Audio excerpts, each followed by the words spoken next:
Hello, everyone, and welcome once again to Sean's Horror Corner. As always, thank you so much for watching. I appreciate everybody tuning in. Today, this is going to be interesting because I feel like this might be one of the hardest recordings I've done just because of the way this movie works out. Now, not to say, I know I haven't even told you what I'm talking about yet, but not even to say that this is a bad movie because I like this movie. I'll go ahead and say that right off the bat. But at the same time, there's not a lot that happens in this movie that I feel like I can really talk about. Um, so this is going to be interesting. But today I am talking about The Long Walk from 2025.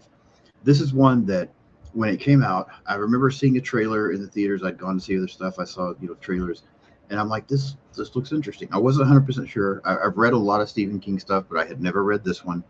I was intrigued. I kind of wanted to see it.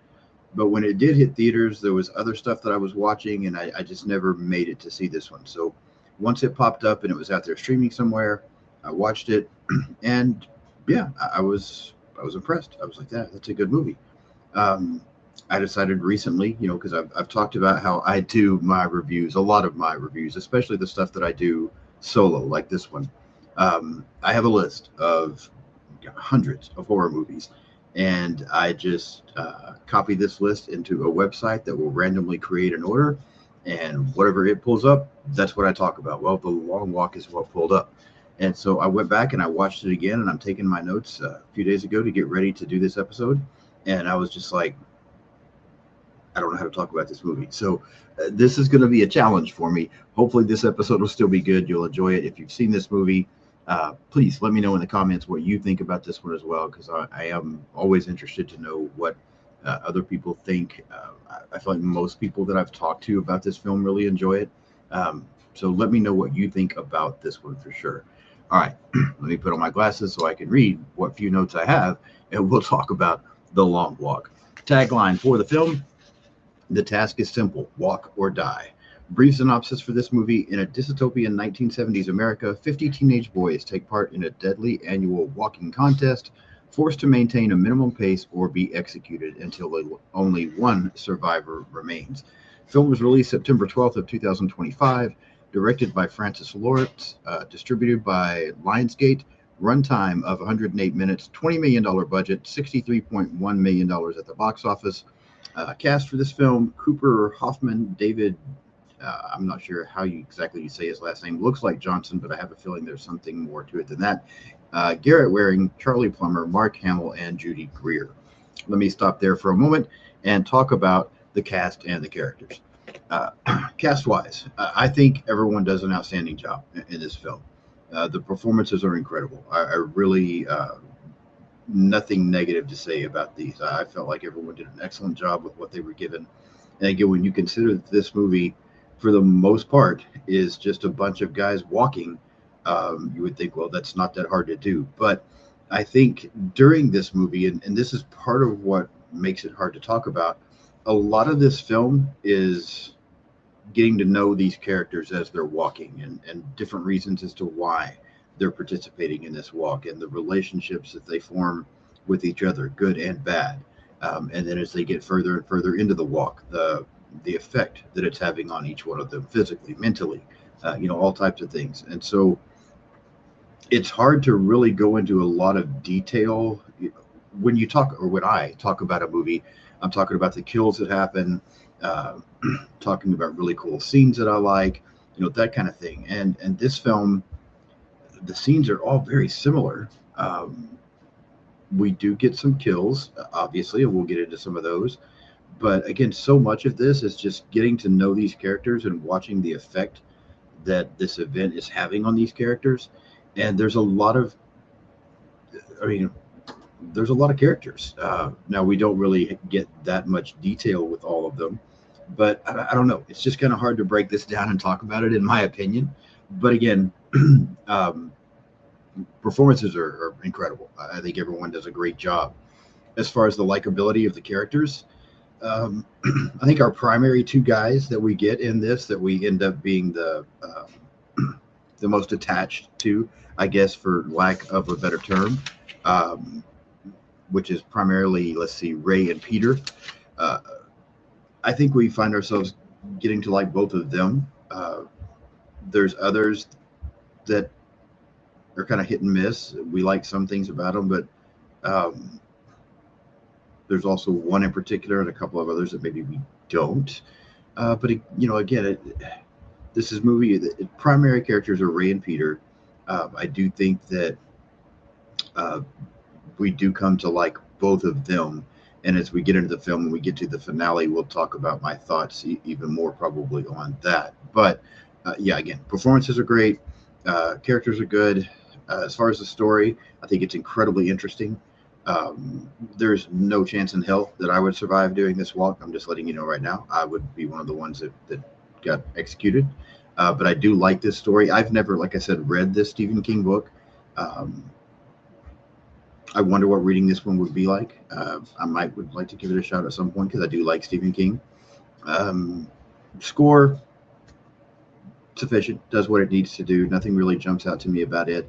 Cinematography, we get some good shots, and I mean, it's this is not like a mind blowing special effects movie. There's not. I don't feel like some incredible shots throughout the film. We get some good stuff here and there, and the movie looks really good. Um, yeah, it's all good. Nothing negative really to say about any of it. Not everything about it is outstanding, but it's all good. I enjoyed the movie, and probably even upon the rewatch, enjoy it a little more than I even initially thought I did. So this is a good one. And yeah, let's talk about a couple. Let me get into some behind the scenes notes rather than just rambling about that kind of stuff. So, do have a few of those. Like I said, it's based on the 1979 novel by Stephen King. Now, in the book, the walkers have to maintain a speed of 4 miles per hour.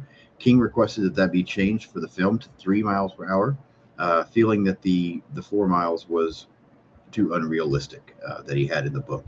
Um, we're not talking about a big change. We're talking about a mile, one difference there. But I I think for something like this, is walking as much as they do, and throughout the film, we get some different shots of how, what day it is or how many miles they've walked so far. I could definitely see how this far into it, even a 3 mile per hour pace would be incredibly hard to keep up. So, yeah, I mean, I see what King's thoughts there. We do get a scene towards the end of the film where, parked on the side of the road, there is a red car that is engulfed in flames. This is a reference to Stephen King's novel and film Christine. So I kind of thought that was a cool little Easter egg thrown in there. Mark Hamill, who plays the major, hesitated to take on the role due to his strong opposition on gun violence, but the director, Francis Lawrence, was able to talk him into it, primarily because of characters and the type of story that it was. I think that's really all I've got as far as anything behind the scenes. All right, let's get into the plot for this one and start walking through this, and I'll do this the best I can. Um, we open this film up. We see a message coming to Ray Garrity, who will be our primary character, arguably our primary character in this film, that he has been accepted to participate in this long walk. And we get his mom driving him to where the event is going to begin. Uh, we kind of find out through this, we hear some stuff on the radio, we hear them talking, and basically, there's been a big civil war, and now following that war, the economy's bad, a lot of things, struggling throughout the country.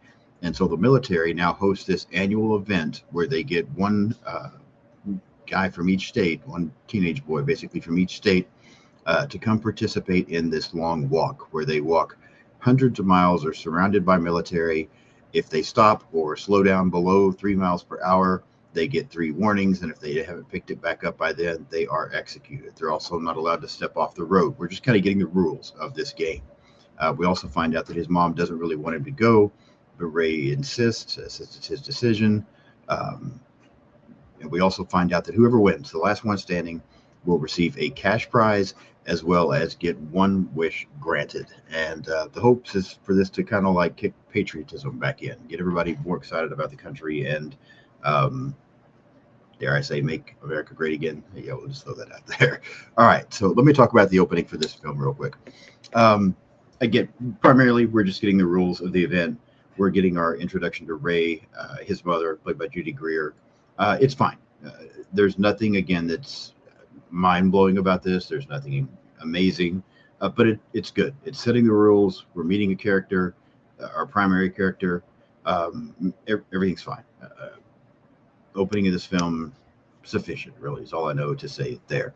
Um, then as Ray arrives, he starts meeting some of the other guys. There's 50. We're not going to go into all of that, and we don't even get all of their names. We kind of get this primary little group there: Peter, Billy, Art, Collie, Gary, Hank, and Richard seems to be the primary ones that we're going to follow. We also meet the major, who's overseeing this walk, and again, kind of going over the rules and trying to motivate and inspire these guys. And the walk begins. Very quickly, we start getting this bond between Ray and Peter. Curly, who turns out to be the youngest guy out there, a young kid. We also see, him getting started, get a little bit of introduction to him. And early into the walk, he gets like a Charlie horse in his leg, a cramp. He has a hard time keeping going. He starts talking about how it's not fair. He gets the 3 warnings, and then he is killed. He gets shot in the head. And we also find out that another one of the main ones that we're following here, this guy named Gary, he just keeps trying to provoke, and he's a douchebag. He's pissing other people off, and we very quickly see that our little group here does not like him. I like this set of scenes. I think the Curly kill is good. It looks great when they do his kill and he gets shot in the head.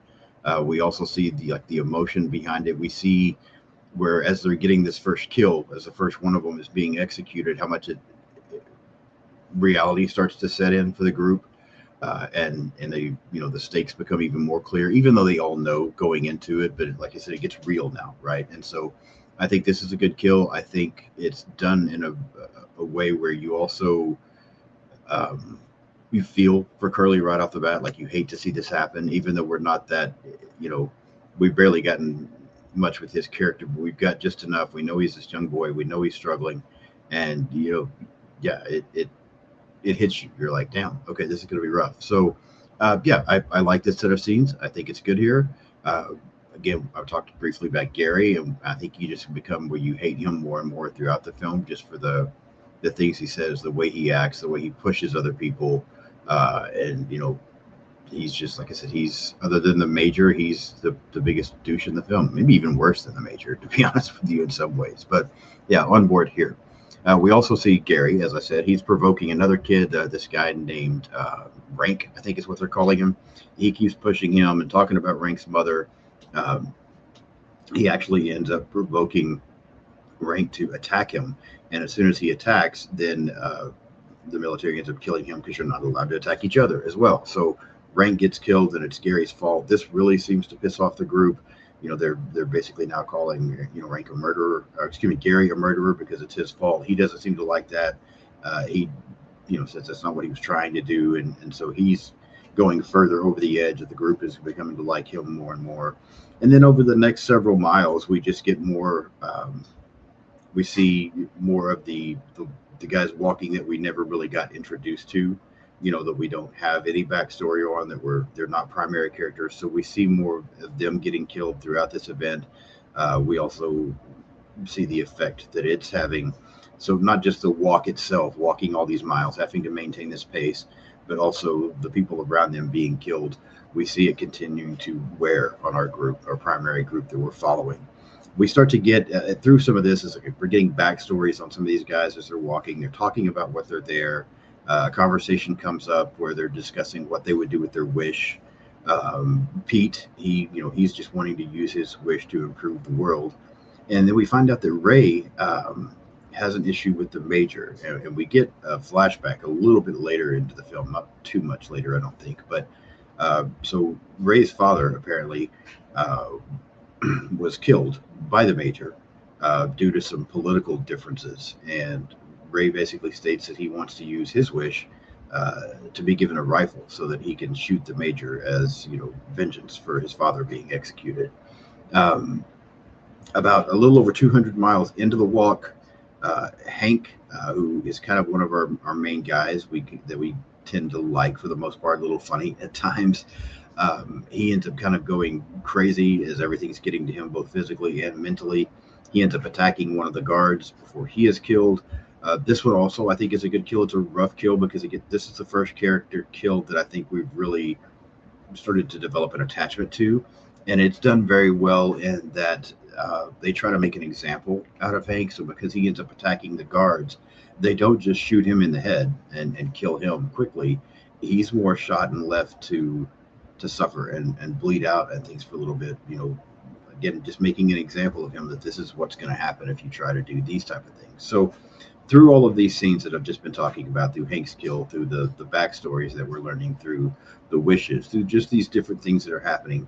Um, Again, it's hard to talk about because there's not really a lot to say other than I think the film is doing a great job of getting us more, closer to and more established with these characters.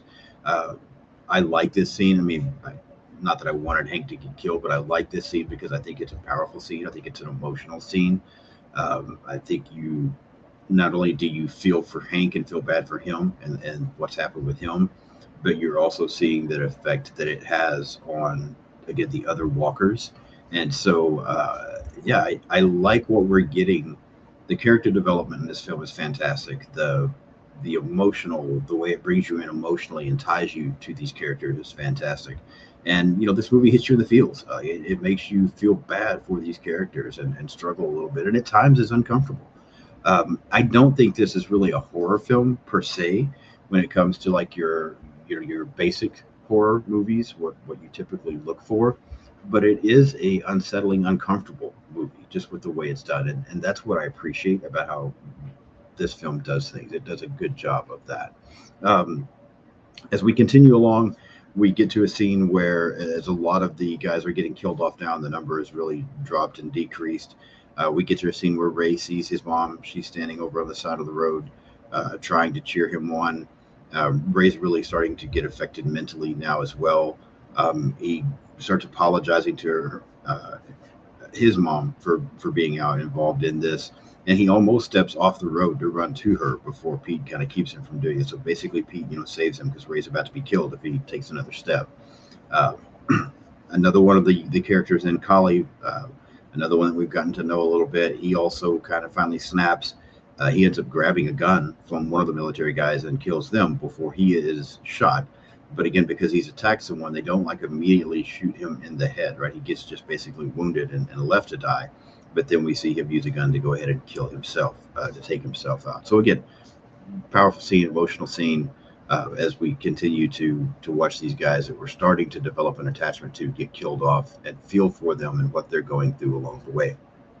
Another one of the walkers, whose name is Art, he starts having a nosebleed. He starts getting very sick. We find out he's like developing this internal hemorrhage.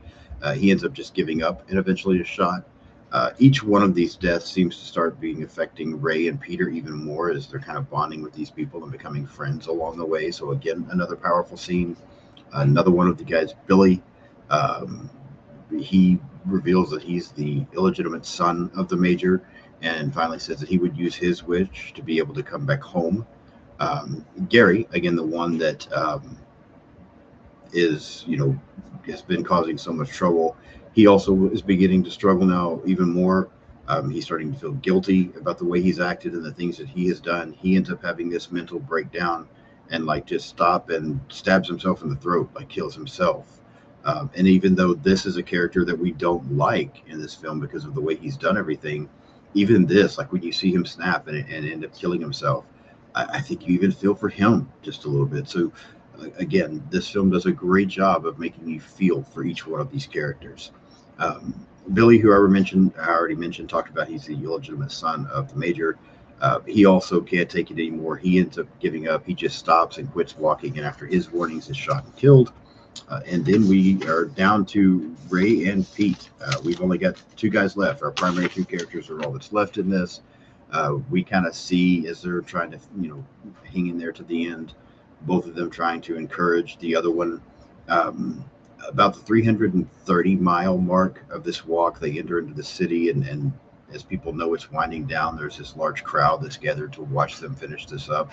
Uh, Pete seems to, encourage Ray, and it's almost like Pete decides to just give up. He doesn't want to do it anymore. He wants Ray to win, and so he just stops and sits down.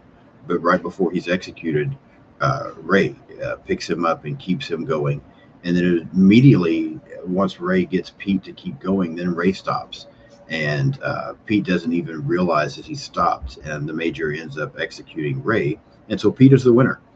Pete has won this. I think this is where the film surprised me a little bit the first time, because I think we're kind of given the idea the entire way through the film that Ray is our main guy. He's the one that's going to end up winning this and try to get revenge for his father.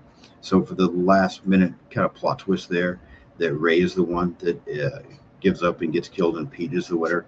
Didn't quite see that coming. It was interesting, surprised me a little bit. Um, the ending confuses me somewhat, though, for the film. I've read some things as far as what some people think might happen. Our film finishes up here with, so now that Pete has been declared the winner, he's really torn up because of Ray's death, and so the Major keeps asking him what he wants, what's his wish for, and this, and Pete ends up wishing for the gun, and then ends up killing the Major, kind of fulfilling the wish that Ray had. But then after he kills the Major, he turns and he's just walking down an empty street. So all this crowd and everyone that's gathered and has been watching and all these military around, they're just gone. Like there's no one there. And that's what confuses me a little bit about the end of this film.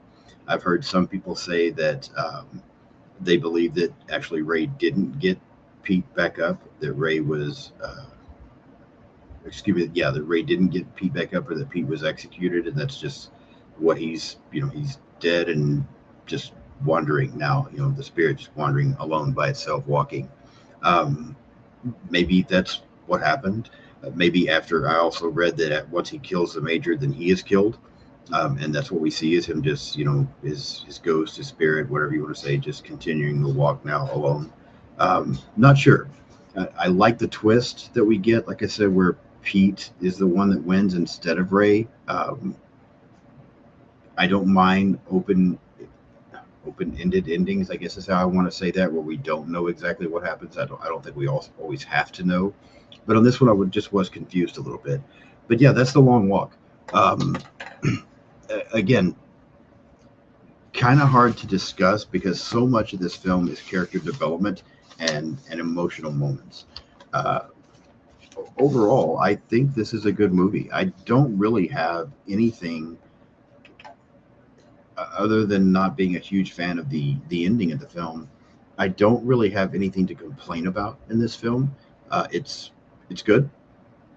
Again, I think it does a great job of doing what it does. I get the attachment to the characters, the emotional pull, uh, the just the struggle that we watch with these guys and what they're all going through in their backgrounds and what they're trying to do, and watching them fall apart physically as well as mentally. I think it's all done very well. Um, and I think this is a good movie. This is not a movie that I absolutely love. It's not, I've said this multiple times. I'm a slasher guy. That's always, slashers are going to be my favorites. That's what I like to see. But this is a good change of pace. It's different. It's emotional. It's strong. It's a good movie. I think on my scale of 1 to 10, I would give The Long Walk a 7. I'll say 7 out of 10 because it does stand out. It is strong. It's just not something that I'm going to rewatch all the time or be one of my absolute favorites, but it's a good movie. So I'll say, yeah, it's a pretty good movie. I'll say 7 out of 10 for The Long Walk. Like I said earlier, if you've seen this movie, leave me some comments. Let me know what you think about this one. I'm very curious what other people's opinions are. Mostly, I feel like everybody that I've talked to seems to really like this film, but let me know what you think. If you haven't subscribed yet, please do so. A lot of fun stuff coming this week. Tomorrow, I will be live with Our Life in Horror is going to come on with me, Brendan and Sam. I also know Mikey from Slasher Radio is going to come on with me, possibly Cass from Slasher Radio. We are all going to be live tomorrow night, 6 p.m. Central Standard Time, talking about the Evil Dead franchise and ranking those films, um, to include Evil Dead Burn. It's going to be a lot of fun tomorrow night on the live stream, so be sure and join for that. I also have episodes coming out this week with my friend Isaiah from The Bitter Wolf. We're going to be talking about the 2003 Texas Chainsaw Massacre. My friend Matt from Getting Off is going to be on. We're going to be talking about Wrong Turn 3. So a lot of fun stuff coming this week. Be sure and subscribe so you don't miss anything. Hit the like button for me today. Comment, share, follow me on social media. I'm pretty much on everything out there. Blue Sky, Instagram, Threads, X, TikTok, Letterboxd. Just search Sean's Horror Corner and you will be able to find it. So again, thank you so much for watching this episode. Don't forget to subscribe if you haven't done so yet. Like, share, hype, comment. You do all those things, and I will see you soon.